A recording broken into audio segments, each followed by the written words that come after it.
April O'Neil. You haven't made that joke about April O'Neil yet. Yeah. Oh, you do it every year. I'm not going to.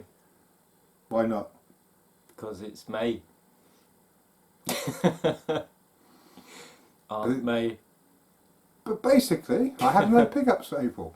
And No video game pickups. no video game pickups. Yeah. I've been busy building and painting things as I want It's to a do. muddly stuff episode. So. Yes. So a few things that I've been doing. A couple of firsts for me. One of which is lighting a kit, which is a first for me. Not what I've got in my hand though, because that would look weird. We'll be going there later. But yeah, I've done a few things. The first thing would be Cannon Spike Carry. Yeah. Which is... These are all garage kits, so when they turn up they are pretty much empty, non-painted. He shoves them together, he fills them up and he paints them all himself. Well, at least that's what he tells me, unless you've got like a basement of people that do it for yeah, you. I've got a basement of Korean workers that kind Yeah. of do it all for me. You've got some time off of Primark then, have they? Yes. Yeah. Um, And it's all awesome. So every kit he's got up there, he does like that. He's got a really cool monster on. You've seen the pictures that I've taken in the past. I was going to do a picture of that. I said, "Oh, show it to the camera." And she's really cool. I mean, I do like the really erect nipples, as if to say, "Hey." Yes, she's got very prominent nipples. Yes. It's Yes. Look, it's not nipples. not cold in here. This kit is amazing, but he said the only flaw about this is trying to get it to stand up. I mean, look at the feet. Yeah.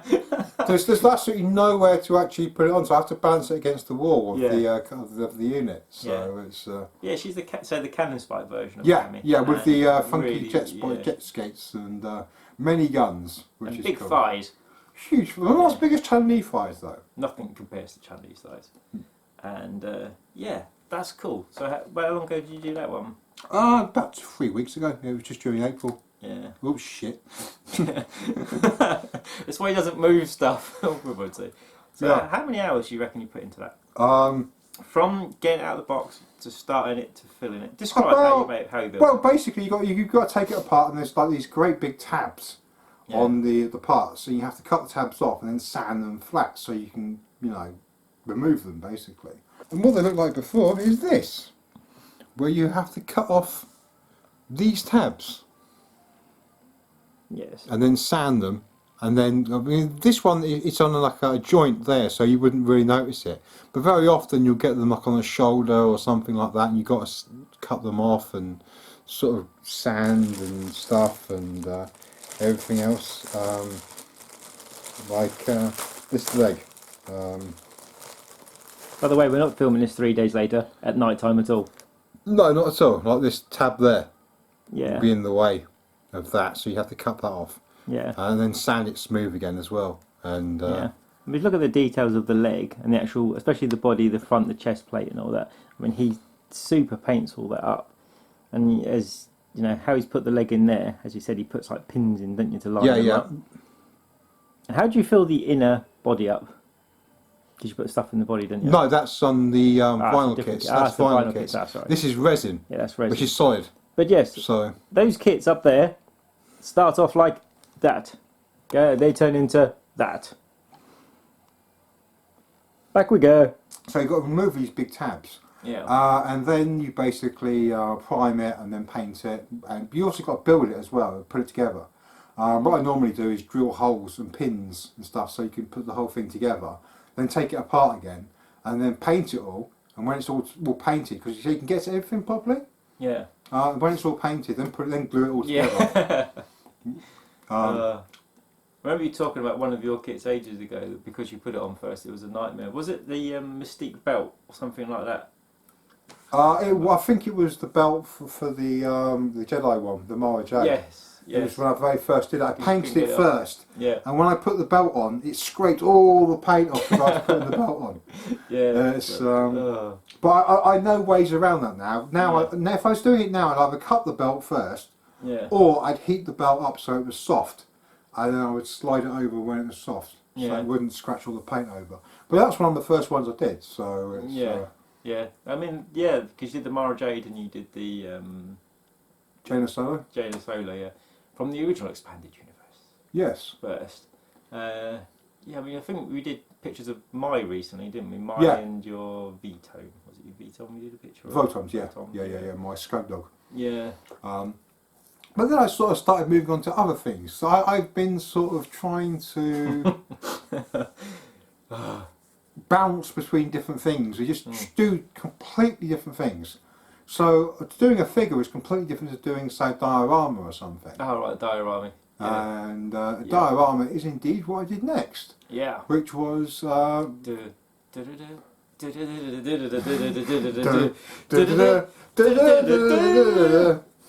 Can you guess? As you've seen the picture already, but yeah, look at that. I mean, how many kits are involved in this? Basically, it's the Revel Pelican, Yeah. and it's a Hot Wheels Warthog. Because they do a Revel Warthog, but it's huge, isn't it? I mean, you've got one. It's like 1 in 35th scale. Yeah. Whereas the Pelican's like 1 in 100th scale, so you can't display them together properly. Yeah. You can put them together if you're okay, but I get OCD about scale. Yeah. I don't get OCD about many things, but I don't like things being different scales. It really bugs me, and it's always really bugged me. It's about the only thing I have that's kind of even vaguely OCD-ish, really. Yeah. I really don't like the different scales. I mean, the trees and the greenery and stuff that you've actually made from diorama is amazing. It looks really cool. You sort of got them deploying. I wanted to have maybe a battle going on and stuff, but then I would have had to have like had the Pelican crash and take off one of the wings and have smoke coming up from it, and it would have just taken a life of its own. Yeah. And it would have just got more complex and bigger and bigger and bigger, and it would have just kept going and kept going and kept going. And I was getting updated pictures daily. it would have been cool, but it would have gone out of control. Yeah. Like my miniature collecting at the moment. Oh, that's what. Just the thought of how he paints these things, just. Ugh. But anyway, let's go to a zoomed-in video of them. Boom. Yes, and basically they're for a game called Dungeon Saga. Well, most of them are. There's a few Dungeons and Dragons figures in here I could pick up sort of cheap, and a Bones figure, and some other bits and pieces. But it's very sort of hero questy. And it's not like Dungeons and Dragons, because Dungeons and Dragons is more of a role-playing game. Yeah. Whereas this is more of a board game, where you basically 1 person versus 4 people, and you kind of like have to basically. Fable Legends. Yeah. Yeah. Yeah. Fable Legends just reminded me of Hero Quest so much when it came out. Well, it didn't come out. Yeah. It just got lost into oblivion. Yes. Still sat on Richard's hard drive though. You just load it up and it says this game doesn't blah blah blah blah. Oh, that's a shame. Yeah. Yeah, I mean, I love the dragon, and the guy with the scythe. I mean, they really are amazing. This dude has painted eyeballs and teeth on this shit. I mean, they're so. They're small. They're 280mm. So to give you an idea of scale, this is like how, holding them, how tiny they are. Look, come on, focus. I'm not going to focus, but yes. They are tiny. What is that? 280mm. 280mm. Which is less than 3 centimetres. Yeah, and if you just look at all the others and you just look at the paintwork and how detailed it is, and the skulls on the knees and the axe and everything like that. I mean, I made a joke when we was telling me about them, about him getting the glass with the extra lens, zoom lens in it, so we could help him paint them. And I'm like, yeah, I actually want those. Yeah. It's I do actually want those like mad zooming glasses and stuff. Yeah, I mean the dragon's awesome as well. The dragon's massive. The one that won't fit on the shelf, you wanted to go. Yeah, I got that Bones Cthulhu that I'm working on as well. The green thing with the tentacles. Oh right, yeah. And all those other demons and stuff that I haven't finished, and Dungeons and Dragons figures, and this is how they turn up. With loads of extra white glare. Yes, lots and lots of glare. There we go. Yeah. I mean, that's got no detail, and. I mean, there's detail. There's loads of detail in it, but you can't really see it because it's not painted. If by the time he's finished this, by the time the video's up, have a picture of the end project. So we sort of lied. We're not going to do a picture at all. We're going to do this. And I'm holding the camera, so I'm here. But check this out. This is the one you saw, obviously unpainted, many seconds ago. And this is Tony's how many hours painting later. Yes, it did actually take that long, but it's very Pan's Dragoon-y sort of like colour scheme to it. It's Yeah. Insert Panzer Dragoon music, but scared to in case of Copyright strikes. Yes. But yeah, it's very small because it's like fits on my palm of my hand. Is he your pet? Yes, yes. Back to us we go. Is that your next job, is it? It's one of the next jobs. One of the next jobs. So after I've done my Cthulhu, Yeah. so a shot at Cthulhu. Because he's quite big. Yeah. He might actually show up on the thing because he's rather large and. Yeah. Hello. Look at me. Ooh. Hello, I'm an ancient eldritch deity. Look at my hand. Look at the detail in my hand and the detail on my tentacles and my face. Cliff's having a heart attack just thinking of painting something like this. But yeah, I mean, all this is just so cool, and he's got he's basically got the same figure there. And if you can see from the zoomed in picture, he's just painted them different. These are exactly the same. This one's not finished yet, but Yeah. he's getting there. He's got more detail. Please zoom. And just look. By zoom, I mean focus. It's exactly the same kit, but just look at how different. The paint, oh my god, shaky, shaky. The paintwork can make it look. That's just holding them. You try painting them. That is, you know, yeah. No. Yeah, so each one of these takes how long? It can vary. It can vary. I'm getting better, and the better I am at it, the longer it's taking. Yeah. Because you're sort of like building up layers of colour, like I did with the Cthulhu. Building up layers of colour. So you're starting with grey, dark grey, and then you're kind of shading it in white, and then you're shading it with very, very watered down colours. So you get that white shading kind of comes through, and the darker shading and stuff, and you do it that way. Yeah. And that can take a while to do. So absolutely amazing.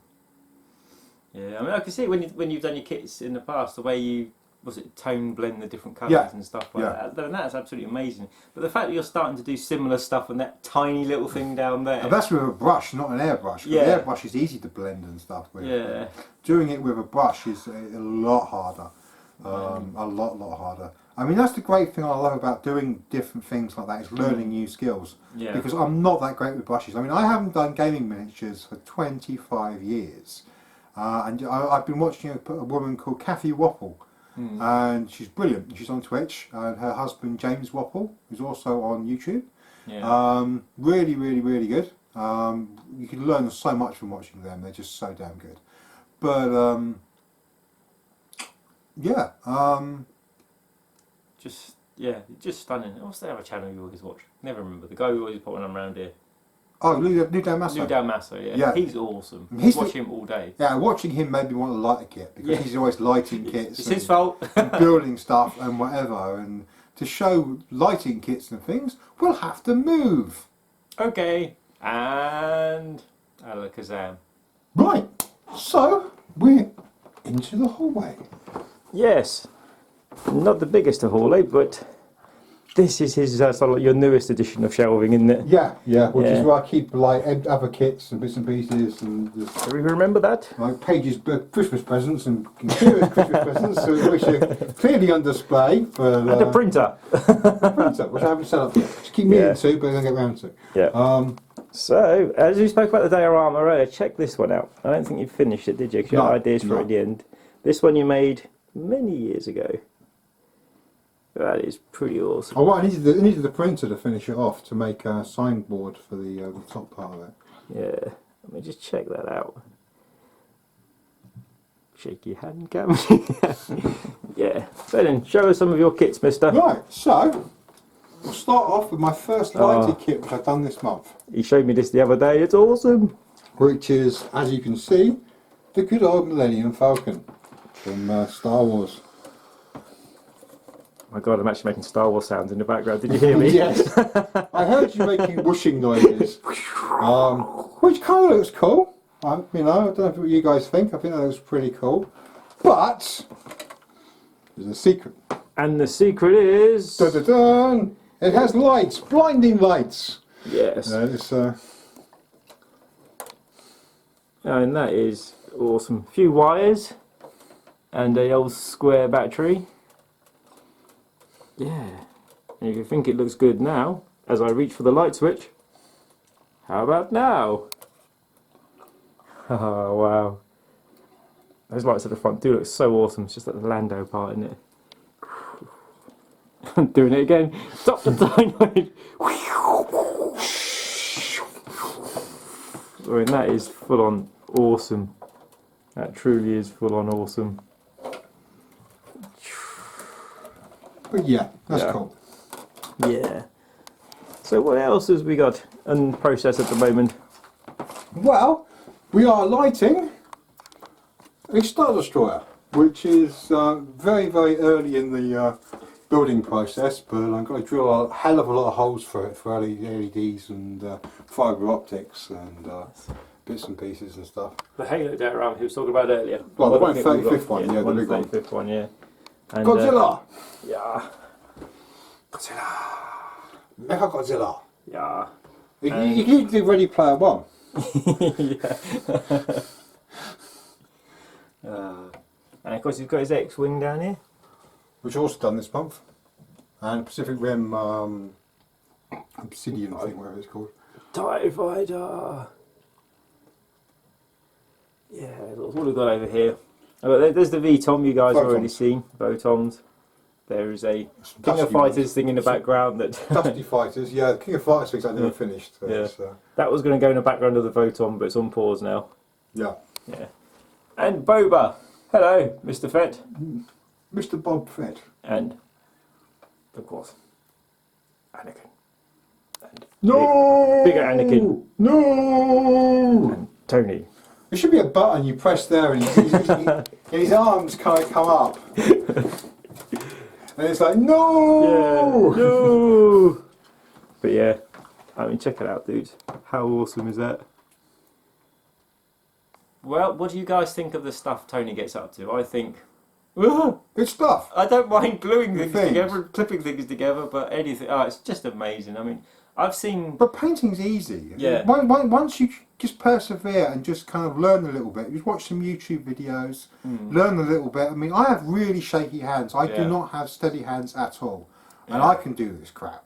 You know, I mean, I've got to do like, you know, this to actually paint. Keep it steady. Yeah. Yeah. But, So over the years, obviously, I have seen Tony's skills grow because he basically had one or two things on the shelf, and now I started with Snap Fit, pre-coloured Gundam kits, which I didn't paint. Yeah. I just painted a couple of little tiny details on them, like little missiles or little pistons or whatever. And that's all I painted on them. And then I kind of like got the airbrush because I started trying to paint a couple of kits, and it looked horrible with the brush. So I got an airbrush, and then I started. Then I kind of started with the Iron Man kits and the Black Widow and the initial D car and stuff like that. And then it just kind of blossomed from there. The garage kits started, and it was just one thing after another, after another, after another. I do one type of thing, and I bounce out to something else. Well. Yeah, the initial D stuff. Yeah. Yeah, I mean that was pretty cool. As I say, it's all just amazing, and they're all unique. They're all his. There isn't others like it in the world. Yes. Yeah. Well, that's the thing. I mean, I don't look on my shelves and go, "Oh, I bought this. I own this thing." I go, "Oh, I made that." Yeah. You know, I actually made that. You know, I actually have a sense of achievement and accomplishment from actually making it, rather than just having that sense of ownership. Yeah, you know what I mean? Buy yourself a Figma kit or something like that. You know, something straightforward. Yeah. I mean the kit, especially the Armour Core kit that he actually did a video on back here. Wow. That's some awesome piece of kit. I remember you going on ages before you finally got that. And Yeah. it sat up there proudly in the corner of the room. Yes. Yeah. But anyways, do you like this sort of video? Would you like to see Tony show more stuff off that he paints and builds every month? Yes. Because I've been asking him for ages and ages. Show the people, show the people. Yeah, show that it's all cool, and it is proper amazing. I mean, you see these things when they do Comic Cons in America and stuff like that. You see them behind cabinets. This is a prototype of the shit NECA stuff. I mean, I collect NECA. I know it's shit, so don't anyone correct me there. The fact that I have to spend 97 hours when they all come and start looking at each one to make sure I've got a good paint job is enough for me to say, is enough for me to justify me calling your OCD. shit. Your OCD is basically making you call it the quality control a little lax to say the very The least. thing is, they show it off. They show off the preview ones. It's like, wow! Yeah. Then you get the final kit. I mean, I've had NECA kits upside down. I've had NECA kits without painted parts. I've had NECA kits with the broken, sealed but broken. Didn't you get one with 2 left arms? I've had everything. Yeah. They've all gone back so many times. Yeah, wasn't it like a bishop or something with 2 left arms or something like that? I don't think it was a bishop. I think it was when I first got Dallas. Yeah. When I first got Dallas. Yeah. Yeah. Yeah. But anyway, that's NECA. So that's obviously that is the $22.99, and that's what you get. Unlike my quiet figure, which I like. I like it a lot. It likes falling off his shelves. Yes, and making me jump. The day I got it. But yeah, no, this stuff is amazing. I mean, Tony, the hours Tony puts into this stuff and the detail, and I've seen him progress over the years, and it's just stunning and amazing. And he keeps trying to talk me into it, but no, I'm not going to do it. No, I'm not trying to talk you into it. I'm just saying it's easy. Yeah, it is. You know, I because used to build kits as a teenager. yeah, exactly, Lynx, Spitfires, Lancaster bombers, exactly. Flying You know. Fortresses, It's not difficult. Yeah, it's. P-31 Lightning one. The hardest thing is, 1942. is trying to paint big things, because you really need an airbrush. If you're going to paint big things, you need an airbrush. Yeah. Because if you try using a paintbrush, you end up with like brush marks. Some people can do them flawlessly. They can do like a car and do a perfect finish Yeah. with just a brush. But that requires a great deal of skill. Yeah. Because we watched that And long knowledge. video, that guy many moons ago, and he was doing that great big picture when he was doing With all the the airbrushes, Yeah. yeah. Wow. Yeah. And he's so perfect Yeah. in every Yeah. single move. But he is like this all the time, and he would wait when he was Well, doing no, it. it's like It was a this. certain way. No, wasn't like it? this. Yeah. Like this. Like a when you're airbrushing, typewriter. when you're airbrushing a picture, you do that. Yeah. Because if you do it with the wrist, you end up with the like that, and it moves. Motion. Whereas when you do Yeah. it this way, you end up nice and firm and secure. That's how I do it when I'm doing pictures. Because I Yeah. actually have done pictures as well, but I might show them off sometime. Yeah. But if anyone's interested, Pop it down below. right. Yeah. But anyway, I will love rambling, Yeah, we're something different for you guys. and we'll see you soon. There's no excuse when he's not got no games to not have an episode from now on. Take care, guys.